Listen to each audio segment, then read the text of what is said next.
조금 중장기적으로 봤을 때 이 차트를 보시면은 최근에 올수록 우리나라 수출 증가율이 좀 구조적으로 둔화되는 것을 확인하실 수가 있거든요. 네.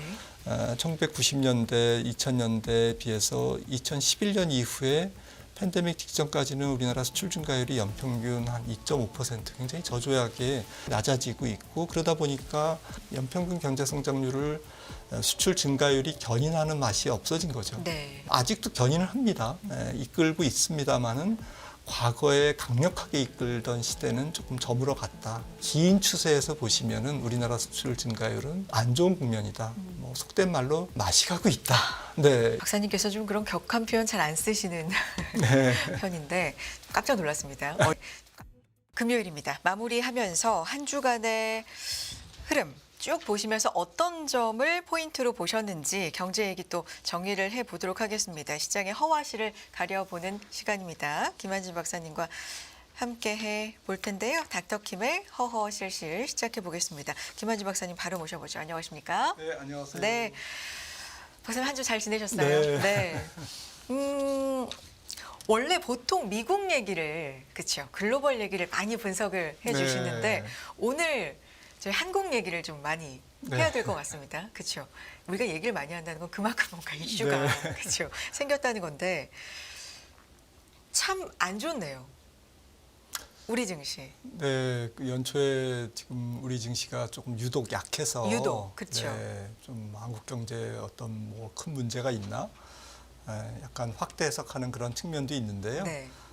그래서 전반적으로 연초니까 좀 뭐 지난번에는 글로벌 경제 또 미국 경제에 대해서 좀 많이 말씀드렸으니까 뭐 사실 미국 경제나 글로벌 경제를 빼놓고 뭐 한국 경제를 딱 그럴 순 떨어뜨려 없죠. 놓고 얘기할 네. 수는 없지만 그래도 뭐 최근에 좀 우리 증시가 약하다 보니까 우리 증시를 둘러싸고 있는 국내 환경, 경제 환경이 조금 올해 어떻게 될까 조금 데이터를 조금 봐야 되겠다는 생각에서 오늘 좀 몇 가지 말씀을 드리고자 합니다. 좋습니다. 박사님, 물론 섣부른 결론입니다만 확대 해석하는 측면도 있다 말씀해 주신 거 네. 보니까 그 리스크라고 꼽혀지는 여러 가지 지금 우려 안에는 조금은 과한 면도 있다라고 네. 보시는가 봅니다. 하나하나 좀 보겠습니다. 그럼 왜 도대체 이렇게 연초에 우리 증시가 유난히 부진할까요?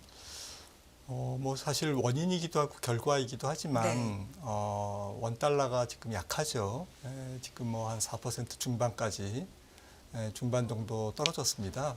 연초 대비 작년 말 대비로는요 한 4.6% 원화가 절하됐는데 유로화 같은 경우는 한 2%뭐 남짓 절하됐고 뭐 달러 인덱스가 한 2, 3% 정도 올랐거든요.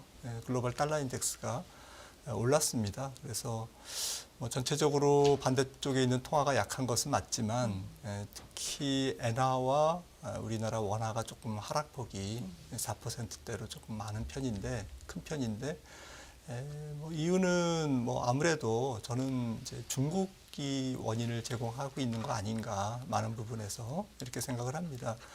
사실 앞서도 이제 이광수 대표님께서 중국 네. 얘기를 하셨지만 뭐 중국이 부동산 문제를 이제 연착륙시키는 것은 뭐 그렇다고 쳐도 전반적인 부채 조정과 구조 조정이 조금 묵직하게 진행될 가능성 올해 그러다 보면 중국의 경제 성장률이 뭐 생각보다는 좀 낮게 나올 것 같고요. 작년에 한 5% 조금 넘는 성장률로 추정이 되는데 올해는 중국 경제 성장률이 뭐 한 4.1, 4.2 이 정도의 지금 컨센서스가 모아져 있거든요. 작년보다 한 1%포인트 정도 GDP가 이제 떨어지는 걸로 지금 사람들이 전망하고 있고요. 그러다 보면 아무래도 동아시아권 경제 또 수출에 의존하는 우리나라 좀 전체 전반적인 수출 경기 또 위안화의 약세 압력, 뭐 아무래도 중국의 이제 무역 수지도 조금 축소되고 이러면서 조금 전체적인 아시아권 환율이 조금 약할 수 있다라는 것이 연초에 환율 시장의 좀 기류고요. 좀 아무래도 뭐 며칠 한 3주밖에 안 지났기 때문에 좀 섣부른 예측일 수는 있습니다. 그런데 올해 전체를 놓고 보면 아무래도 교역은 회복되는데 반도체 이외에 전반적인 우리나라의 반도체를 제외한 전반적인 수출 품목들은 조금 회복의 한계가 있다. 그리고 전 세계 교역이 회복되겠지만 우리나라가 조금 그렇게 수출 시장에서 반도체를 빼면 돋보이는 그런 수출 품목은 조금 기대하기 어렵다. 뭐 이런 부분들이 전반적으로 우리나라 경제에 조금 성장의 한계라고 그럴까요? 그래서 작년에 우리나라 GDP가 1.4% 성장한 걸로 추정되는데 올해 뭐 한국은행도 2.1%, 뭐 좀 글로벌 기관들도 2%대 초반을 지금 점치고 있는데 제 생각에는 한 2.0 정도를 조금 상회하기는 쉽지 않을 것 같아요. 그러나 그것도 2.0%의 GDP 성장률이 반도체 때문에 조금 업된 부분이 있다. 그러니까 반도체를 빼면 실질적으로는 뭐 한 1.8%, 그러니까 굉장히 약한 거죠. 만약에 2% 정도의 성장률인데 반도체가 좋음에도 불구하고 2% 성장률이라고 한다면 전반적인 경기의 톤은 굉장히 부진하고 체감되는 경기도 약할 거다.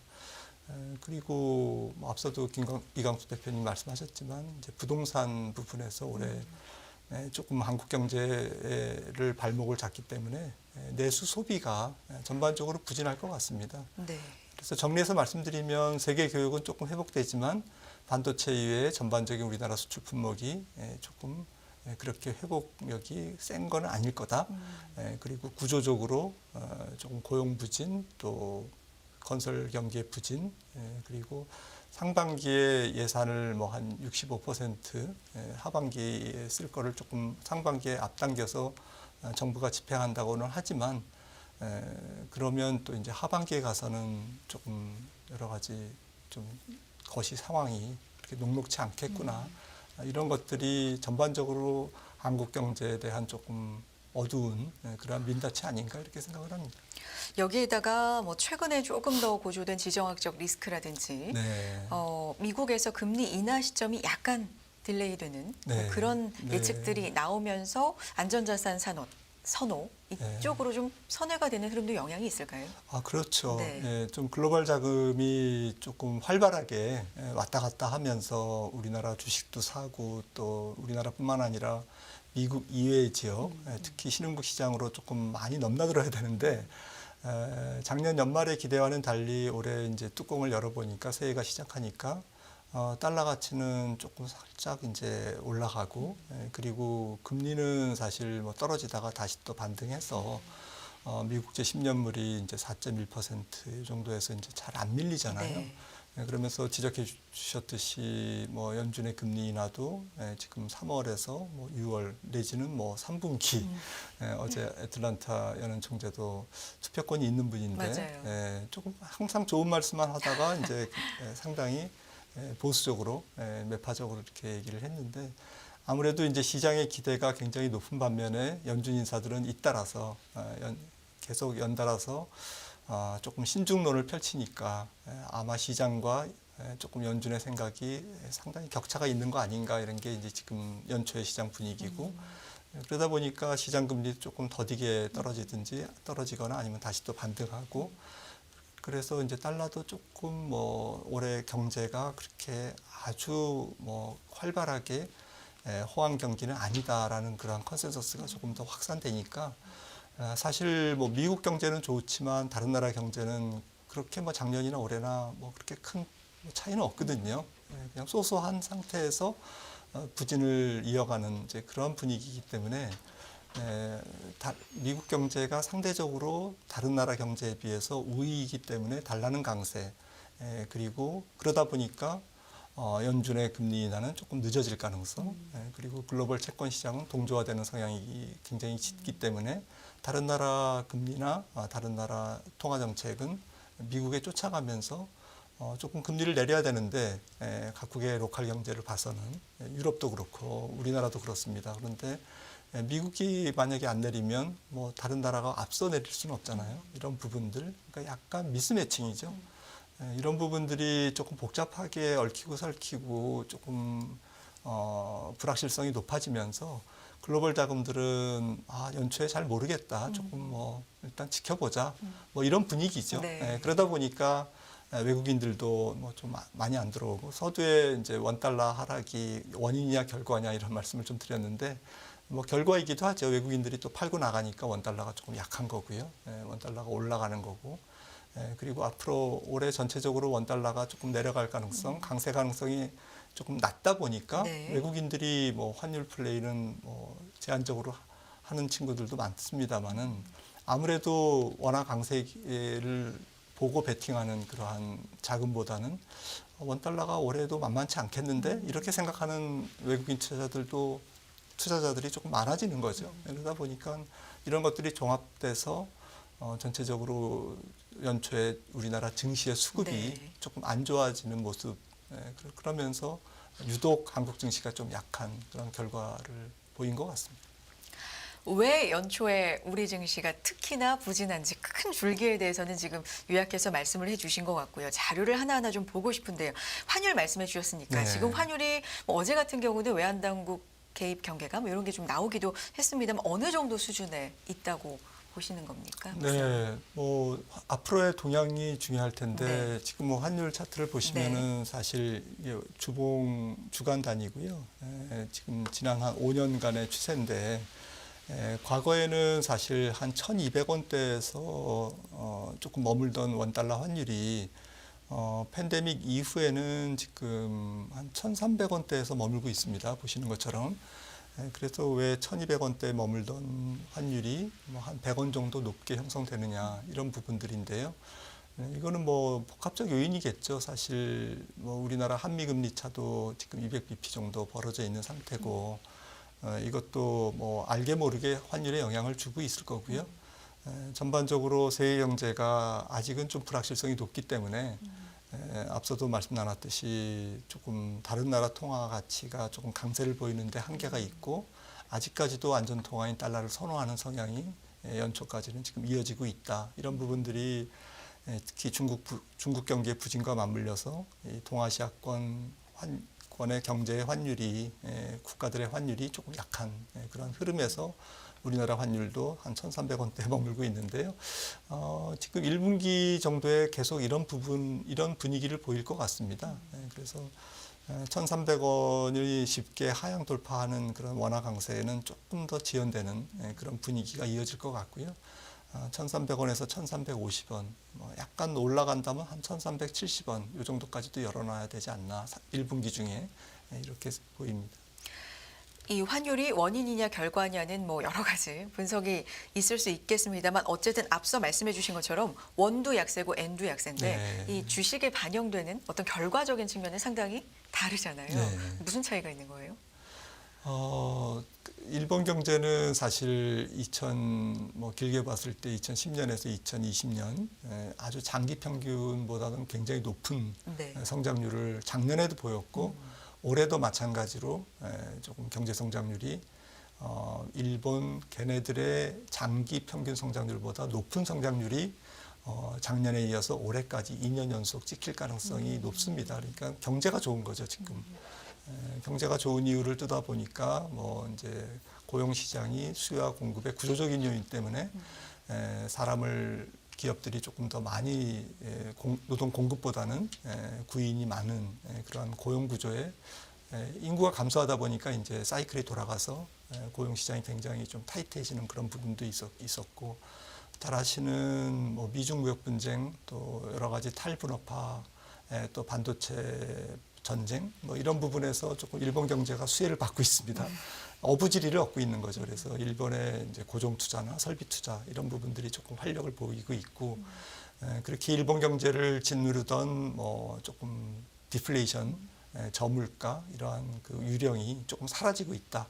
이런 것들에 지금 환호하고 있기 때문에 일단 물가가 올라가다 보니까 명목으로 표시되는 일본의 매출액, 일본 기업들의 매출액이 지금 일단 매출단에서 좋아지고 있습니다. 그래서 일단 기업 실적이 좋고 그것이 이제 나중에 원가 압박으로 되돌아오겠지만 저는 되돌아온다고 봅니다. 그래서 일본 주식시장이 올해 출발은 좋지만 조금 결과는 그렇게 크게 기대하기 어렵다라고 저는 보고 있고요.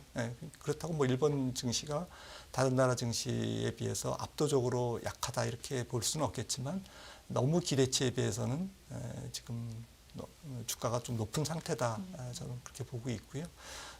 하지만 우리나라 경제와 비교하면 올해 일단 객관적으로는 일본이 좋죠. 우리나라는 성장의 모멘텀이 지금 약한 상태인데 일본은 뭐 반도체 공장 이런 부분들이 조금 일본 경제를 살려주면서 조금 부진의 늪에서 빠져나올 수 있는 돌파구를 찾고 있는 그런 모습입니다. 네. 우리나라 또 최근에 영향을 준다고 분석되는 큰 축의 하나 중국 경제입니다. 사실 GDP는 목표한 대로 어느 정도 달성을 한 것으로 평가가 됨에도 그 세부적인 내용 때문에 좀 우려가 많은 것 같아요. 어떻게 볼 수 있을까요? 앞서도 말씀 나눴듯이 네. 중국 경제는 뭐 저는 올해뿐만 아니라 내년까지도 한 4% 성장을 벗어나지 못할 거다 이렇게 생각을 하고 있고요. 이 부분은 뭐 당연히 중국 경제가 고도 성장기에서 중저 성장기로 뭐 이렇게 전환하는 중진국 내지는 뭐 선진국 초입으로 들어가는 그런 전형적인 뭐 중저 성장국으로의 전환, 안정 이런 것들은 뭐 큰 문제가 안 되는데 문제는 부채 조정, 구조 조정을 동반한 저성장 국면이 올해와 내년이기 때문에 좀 의도치 않은 그러니까 부양책을 많이 펼침에도 불구하고 재정 지출이나 금리 인하에도 불구하고 중국 당국의 노력에도 불구하고 중국 경제가 양적으로 굉장히 성장률이 제한된다라는 것은 사실은 부양책을 많이 쓴다라는 것은 교육 증가보다는 그들의 내수의 촉진을 위해서 내수 활성을 위해서 비교육제에 대한 투자 우대가 많아진다라는 얘기고요. 그러니까 똑같이 중국이 올해 4% 성장을 해도 수출 중심으로 4%냐, 부양책, 내수 중심으로 4%냐는 우리나라 입장에서는 또 중국의 수출하는 국가들의 입장에서는 조금 뉘앙스가 다른 거죠. 네. 이제 그런 측면에서 중국의 GDP가 양적으로 둔화된다. 근데 내용을 뜨다 보니까 부양책에도 불구하고 인프라 증가율도 지금 보시는 것처럼 굉장히 저조하고 금리를 계속 낮추고 있음에도 불구하고 부동산 투자 증가율은 한없이 지금 내려가고 있고 이 부분은 조금 구조적이다. 그래서 중국 경제가 뭐 금융위기가 온다 안 온다 이런 문제가 아니고요. 이 부채를 조정하고 소화하는 과정에서 중국의 내수가 얼어붙고 그거는 중국의 수입 수요가 급감하는 그런 2024년이 될 가능성이 높다라는 것을 시사하기 때문에 이런 부분에서 우리나라의 대중 수출이 또 전체적으로는 세계 경제가 영향을 받을 수밖에 없다라는 거죠. 예를 들어서 하반기 정도 되면 애플이나 테슬라나 지금 이미 영향을 받고 있습니다만 미국의 중국 비중이 높은 신흥국 수출 비중이 높은 그러한 빅테크 또 소비재 이런 기업들이 이익이 조금 예상치를 아래쪽으로 빗나갈 가능성이 저는 높다고 보거든요. 시간이 갈수록 올해 특히 하반기에는 그렇다면 이거는 뭐 미국 증시, 미국 경제에도 영향을 주는 부분이죠. 그래서 중국 경제가 워낙 좀 영향력이 크기 때문에 이 부분이 올해 전체적인 매크로 환경에 가장 큰 위험 요소라고 생각을 합니다. 미국과 중국의 영향을 뭐 고루 다 받을 수밖에 없는데 네. 올해는 중국의 영향이 더 크겠습니까, 박사님?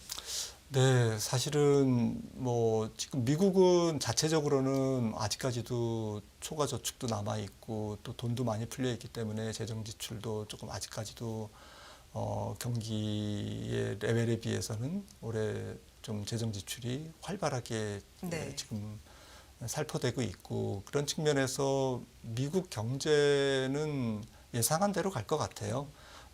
작년 2.4%, 2.5% 성장률에서 올해 한 1.5% 정도로 낮아지지만 그래도 2024년을 지나서 2025년을 내다본다면 다시 올해 성장률이 좀 앞으로 2, 3년간 성장률을 봤을 때 미국 입장에서 올해가 저점이다. 올해를 저점으로 다시 또 내년, 후년 이렇게 2%대로 2%에 가까운 성장률로 올라가는 그러니까 주식시장 입장에서는 예상한 대로 나온다는 점, 경제가 예상하던 대로 굴러간다는 점, 두 번째는 올해가 저점이라는 점, 이런 부분들은 미국 증시를 매크로 환경 쪽에서 짓누를 요소는 저는 올해는 네. 낮다라고 생각을 합니다. 문제는 미국도 컨트롤 못하는, 연준도 컨트롤 못하는 대외 환경이죠. 물론 미국은 대외 환경에 가장 영향력이 적은 국가임에도 불구하고 기업들이 해외 매출이나 해외에 대한 해외 시장에서의 수익 의존도가 만만치 않게 높기 때문에 한 40~50% 되지 않습니까? 지금 주요 기업들이. 그러다 보니까 중국이 변수가 될 거다 올해. 네, 그래서 중국이 만약에 생각보다 어려워지면 미국 기업들도 영향을 받고 전체적인 미국 증시도 영향을 받을 수가 있다. 이 부분은 사실 연준도 미국 재무부도 미국 정부도 컨트롤 못하는 부분이죠. 이 부분이 조금 굉장히 중요한 부분일 것 같습니다. 중국이 변수가 될 수 네. 있다. 네. 우리나라로 이제 돌아서 우리나라만의 얘기를 좀 해보면 반도체가 좋은데도 GDP 성장률 기록이 이 정도가 된다면 이거는 다른 게 너무 안 좋다는 뜻이다. 앞서서 네. 그런 취지의 말씀을 해주셨는데 반도체가 근데 지금 좋은 거는 같아요. 근데 주가는 또 힘을 못 쓰는 측면도 네. 있죠. 뭐 여러 가지 이유가 있습니다만 실적도 좀 쇼크 수준의 대형사들이 발표한 측면도 있고요. 관련돼서 올해는 반도체 도움 그런데 2, 3년간 부채 조정 뭐 이런 차트가 자료가 있습니다. 이거 설명 좀 부탁드릴게요. 네, 이거는 뭐 작년 11월에 뭐 주요 기관 중에서는 제일 최근에 네. 세계 경제를 전망한 OECD 전망 자료를 제가 한번 소개해 드리는데요. 지난번에는 이제 세계 경제를 소개해 드렸지만 이건 한국입니다. 한국을 올해 한 2.3% 경제 성장률을 예상하고 있고 그런데 소비를 비롯해서 최종 국내 수요를 굉장히 약하게 국제 기관들은 전망하고 있습니다. 작년보다도 내수가 더 안 좋을 거다. 뭐 이게 맞든 틀리든 수출은 뭐 한국 경제를 올해 좀 아주 요약해서 말씀드리면 그렇게 보고 있다라는 거죠. 그래 수출은 조금 좋아. 근데 반도체 때문에 좋을 거야. 다른 부분들은 뭐 조금 좋아지는 둥 마는 둥 그럴 거야. 그리고 내수는 작년보다 안 좋을 거야. 이제 이런 게 뭐 OECD뿐만 아니라 IMF나 세계은행 공이 우리나라 경제를 보는 또 우리나라 경제기관들도 한국은행도 그렇게 보고 있는 거고요. 그리고 수출 부분이 조금 중요할 것 같은데 수출이 사실 작년보다는 수출 증가율 측면에서는 올라갈 것 같습니다. 네. 올해 교역 성장률이 전 세계적으로 한국은행이 어제인가 발표한 자료를 보면 교역 증가율이 작년에는 재작년 대비 이제 마이너스였거든요. 소폭 뭐 거의 약보합이었는데 올해는 작년 대비 플러스 한 9%로 보고 있습니다. 그러니까 많이 성장하는 거죠. 그런 톤에서 한국의 수출 증가율이 올해 좀 전체적인 경제를 이끌 거다. 이렇게 이제 보고한 전망 보고서를 봤는데요. 그럼에도 불구하고 조금 이거는 작년에 조금 부진했기 때문에 수출 증가율이 높게 나오는 거지. OECD는 한 4% 증가로 봤습니다. 올해 우리나라 수출 증가율을요. 그런데 뭐 4%든 5%든 작년에 조금 안 좋은 부분에서 조금 좋아지는 건데 이게 이제 총량적으로는 그렇게 큰 수출 금액은 아니고요. 좀 증가율상으로는 조금 높게 보일 수 있습니다. 그래서 전체적으로 수출이 이렇게 좋아짐에도 불구하고 경제 성장률에 기여하는 기여도는 그렇게 높지는 않는 이제 그런 한 해가 될 것 같습니다. 그래프를 보시면은 수출 증가율이 올라는 가는데 전체적으로는 팬데믹 이후에 조금 증가율 자체가 이제 박스권에 갇혀 있다고 그럴까요? 이거는 이제 그 금액 기준이고요. 그런 상태에서 좀 구조적인 측면에서 좀 2017년에 우리나라 반도체 슈퍼 사이클도 있었습니다만은 반도체는 이제 사이클을 타니까요. 조금 약간 뭐 반도체 사이클이 좋을 때는 전체 수출 지표도 좋아지고 우리나라 경제도 살아나는 이제 그런 측면이기 때문에 올해 조금 기대를 많이 하고 있는데 저는 이제 그것보다는 뭐 조금 중장기적으로 봤을 때 이 차트를 보시면은 최근에 올수록 우리나라 수출 증가율이 좀 구조적으로 둔화되는 것을 확인하실 수가 있거든요. 네. 1990년대, 2000년대에 비해서 2011년 이후에 팬데믹 직전까지는 우리나라 수출 증가율이 연평균 한 2.5% 굉장히 저조하게 그 전보다 굉장히 낮게 형성이 돼 있습니다. OECD 국가 평균에 거의 비슷하게 옛날에는 OECD 전체 국가 평균 수출액의 수출 증가율의 한 2배 정도였잖아요. 그래서 이렇게 낮아지고 있고 그러다 보니까 경제 성장률을 조금 다음 차트를 보시면은 연평균 경제 성장률을 수출 증가율이 견인하는 맛이 없어진 거죠. 네. 그래서 수출이 전체 경기를 주도하고 견인하고 이런 아직도 견인을 합니다. 이끌고 있습니다만은 과거에 강력하게 이끌던 시대는 조금 저물어 갔다. 알게 모르게 우리가 수출 증가율 올해 몇 퍼센트 뭐 증가하느니 마느니 이렇게 많은 얘기를 나누지만 이렇게 긴 추세에서 보시면은 우리나라 수출 증가율은 조금 안 좋은 국면이다. 뭐 속된 말로 우리나라 수출이 반도체 이외에는 조금 맛이 가고 있다. 네, 이렇게 우리는 조금 너무 혹평하는 건지는 모르겠지만 조금 인식을 할 필요가 있습니다. 그래서 작년 같은 경우도 사실 우리나라 수출 증가율 특히 중국이 안 좋은 상황에서 우리나라의 대중 수출 증가율이 일본이나 대만이나 미국이나 이런 나라들과는 달리 우리나라가 유독 대중 수출이 안 좋았거든요. 이런 부분들이 반드시 뭐 미중 분쟁이라든지 중국의 뭐 경기 상황이 안 좋은 부분이라든지 뭐 이런 부분만은 아니고 우리나라의 수출 경쟁력이 반도체와 자동차를 제외하고는 굉장히 안 좋은 상태. 근데 자동차는 이제 중국에서 조금 안 좋으니까요. 대중 수출이 작년에도 굉장히 저조한 그런 상황이었고 이런 것들이 이제 우리나라의 구조적인 수출 부진 요인이 밑에 깔려 있다라는 것이 이제 조금 어둡죠. 그러다 보니까 내수도 안 좋다. 수출은 뭐 조금 뭐 이렇게 동력이 과거보다는 약한데 이러면 전체적인 뭐 설비 투자는 또 뭐 일단 반도체 클러스터를 2050년까지 이제 열심히 조금 계획을 갖고 있습니다만은 전체적으로 아직까지는 수출이 우리나라보다는 뭐 미국 땅에서 지금 이루어지잖아요. 그러면서 전체적인 우리나라 설비 투자도 조금 국내에 약하고 그러다 보니까 보시는 것처럼 우리나라 잠재 성장률이 계속 둔화되는 추세. 이런 부분들을 외국인들이 좀 아주 외국인들 중에서 장기 투자자도 있으니까요. 한국 경제에 그렇게 높은 점수를 주고 있지는 않을 거다. 네, 우리가 조금 앞으로 개선해야 될 부분이죠. 네네. 박사님께서 좀 그런 격한 표현 잘 안 쓰시는 네. 편인데 깜짝 놀랐습니다. 얼마나 수출에 대해서 조금 보고 계시는지 쓴소리를 또 해주고 싶으신지 좀 느껴졌고요. 닥터킴의 허허실실 김한준 박사님과 우리 시장, 우리 경제에 대한 이야기 좀 진단을 해봤습니다. 오늘 여기까지 듣겠습니다. 말씀 고맙습니다.